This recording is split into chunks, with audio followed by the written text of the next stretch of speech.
Hello दोस्तों, आज हम आपको इतिहास की सबसे डरावनी प्लेन घटना के बारे में बताने वाले हैं, जब 34,000 फीट पर अचानक प्लेन बिना पायलट के चलने लगा। दोस्तों, तारीख 14 अगस्त 2005 की सुबह थी, जब हेलियोस की उड़ान ने जिप्रस हवाई अड्डे से एथेंस हवाई अड्डे के लिए उड़ान भरी थी। दोस्तों, 14 अगस्त 2005 सुबह का वक्त था। उस फ्लाइट 522 साइप्रस के अलार्म का इंटरनेशनल एयरपोर्ट से ग्रीस के एथेंस इंटरनेशनल एयरपोर्ट जाने के लिए तैयार थी। सुबह के करीब 9:05 पर फ्लाइट ने उड़ान भरी। उस समय इसमें 115 पैसेंजर और 6 क्रू मेंबर सहित 121 लोग सवार थे और इसे उड़ा रहे थे 58 वर्षीय जर्मन कॉन्ट्रैक्ट वेस पायलट हैंडस आर्बन, जिन्हें कुल 16,900 फ्लाइट आवर्स का अनुभव था। वहीं उनके सह पायलट के तौर पर मौजूद थे 51 वर्षीय टेम्पो सरलम, जिन्हें कुल 7,549 पायलट आवर्स का अनुभव था। वहीं फ्लाई अटेंडेंट के तौर पर एंड्रयूज पेड्रो कमान संभाल रहे थे। उड़ान भरने के 5 मिनट बाद यानी 9:12 पर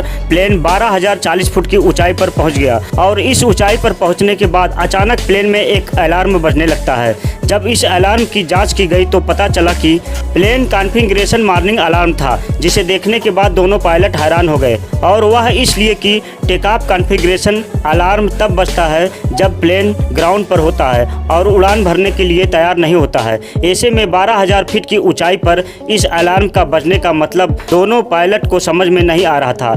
स्थिति की गंभीरता को भांपते हुए उन्होंने ट्रैफिक कंट्रोल से संपर्क साधना ही उचित समझा। उन्हें बताया कि उनके विमान काटे कॉन्फ़िगरेशन वार्निंग अलार्म बज रहा है। पायलट एटीसी को सब बता ही रहे थे कि इतनी देर में प्लेन के कॉकपिट में मौजूद कंट्रोलर पैनल पर कई सारे अलार्म एक साथ बजने शुरू हो गए और इन अलार्म की आवाज के कारण पायलट की आवाज एटीसी तक पहुंचना बंद हो गया। प्लेन का मास्टर क्वेश्चन अलार्म भी बजने लगा, जिसका मतलब कि प्लेन के कई सारे सिस्टम एक साथ और हिट हो चुके थे। पायलट की दिक्कत अब बढ़ने लगी थी। उन्हें कुछ समझ में नहीं आ रहा था कि अचानक यह सब क्या हो रहा है। इधर यह सब देखकर प्लेन में अफरा तफरी का माहौल बन गया। क्रू मेंबर लगातार यात्रियों को शांत कर रहे थे। तभी पैसेंजर को सांस लेने में काफी ज्यादा दिक्कत आ रही थी, इसीलिए उनकी ऑक्सीजन मास्क अपने आप ही नीचे आ गई। दरअसल जब प्लेन में ऑक्सीजन का लेवल कम होता है तो ऑक्सीजन मास्क अपने आप ही नीचे आ जाते हैं। इस दौरान पर लगभग प्लेन 18,000 फीट की ऊंचाई पर था। पायलट बार बार एटीसी से संपर्क कर उन्हें अपनी समस्या बताने का प्रयास कर रहे थे, लेकिन उनकी बात एटीसी तक पहुंच नहीं पा रही थी और कुछ ही देर में प्लेन का एटीसी से कनेक्शन पूरी तरह टूट गया। इसके बाद भी एटीसी ने बार बार फ्लाइट से संपर्क साधने की कोशिश की, लेकिन उन्हें कोई उत्तर नहीं मिला। प्लेन अब लगातार ऊपर की ओर बढ़ता जा रहा था। आमतौर पर इस रूट पर फ्लाइट को कुल 1 घंटा 45 मिनट का समय लगता है, यानी करीब 10:45 पर इस प्लेन को एथेंस एयरपोर्ट पर पहुंचना था। 9:23 पर प्लेन 34,000 फीट की ऊंचाई पर पहुंच चुका था। इसके बाद 9:37 पर यह विमान एथेंस के फ्लाइट इंफॉर्मेशन रीजन में पहुंच गया। 10:12 से 10:50 तक एथेंस एयर ट्रैफिक कंट्रोल की टीम रेडियो कॉल्स के जरिए इस प्लेन से संपर्क साधने की कोशिश करती रही, लेकिन उन्हें कोई जवाब नहीं मिला। अब 10:45 हो चुके थे और इस समय प्लेन को एथेंस इंटरनेशनल एयरपोर्ट पर लैंड करना था, लेकिन प्लेन का अभी तक कुछ अता पता नहीं था। कुछ अनहोनी का आशंका के चलते ग्रीस अधिकारियों ने तुरंत ही अपने सबसे बढ़िया F-16 फाइटर जेट को इस विमान को ढूंढने के लिए भेजा। कुछ ही देर में इन फाइटर जेट ने उस प्लेन 522 को ढूंढ लिया। इसमें से एक फाइटर जेट उड़ते उड़ते इस विमान के बहुत करीब आ गया था, यह देखने के लिए कि अंदर आखिर चल क्या रहा है। इस फाइटर जेट पायलट ने देखा कि प्लेन के अंदर को पायलट की सीट पर कोई बैठा हुआ है। वहीं मेन पायलट अपने सीट पर सिर नीचे कर बेसुध हालत में पड़ा हुआ है। फिर पायलट जेट पीछे गया और अब इसमें पीछे वाली खिड़की से प्लेन के अंदर के हालात का जायजा लिया, लेकिन फाइटर जेट के पायलट के लिए हैरानी की बात तो यह थी कि अपने बराबर में 2 फाइटर जेट के उड़ने के बावजूद किसी भी पैसेंजर से मुड़कर उनकी तरफ नहीं देखा। किसी भी पैसेंजर की तरफ से उन्हें कोई भी रिएक्शन नहीं मिला।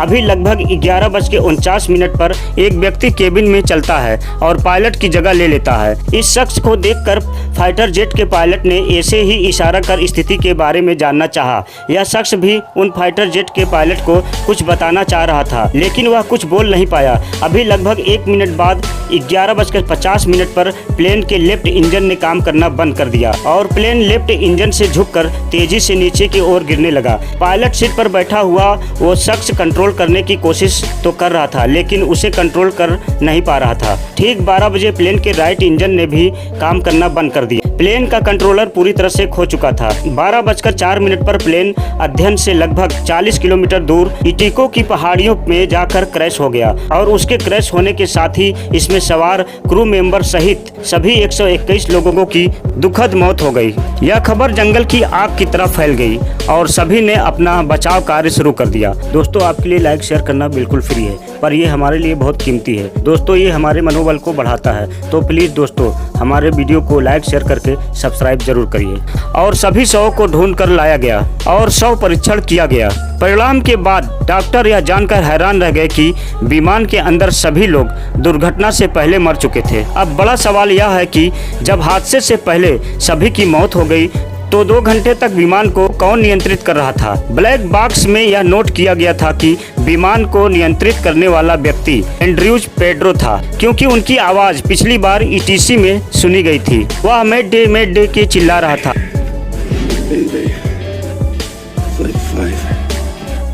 दोस्तों, एक बार महसूस कीजिए उस पल को जब 121 यात्रियों से भरा एयरप्लेन जब पहाड़ से टकराया हुआ तो क्या गुजरी होगी उन फाइटर जेट के पायलट पर, जिन्होंने लोगों को अपनी आंखों के सामने जाते हुए देखा होगा और वह इनके लिए कुछ भी न कर पाए होंगे। इसके बाद फ्लाइट 522 के क्रैश होने की खबर सभी जगह आग की तरह फैल गई। जब एक्सपर्ट ने इस घटना के पीछे की वजह जानने के लिए जाँच शुरू की तो उसमें सामने आया कि जब प्लेन लेफ्ट साइड से झुक गया तो इसका कारण यह था कि प्लेन के लेफ्ट इंजन में फ्यूल खत्म हो गया था। लेकिन अभी भी इस हादसे की जड़ तक पहुंचना जारी बाकी था। अभी इन्वेस्टिंग ऑफिसर की नजर कंट्रोल पैनल की एक बटन पर पड़ी और यह बटन था प्लेन के प्रेशर को सेट करने का। इस बटन को देखते ही उस ऑफिसर को पूरी कहानी समझ में आ गई।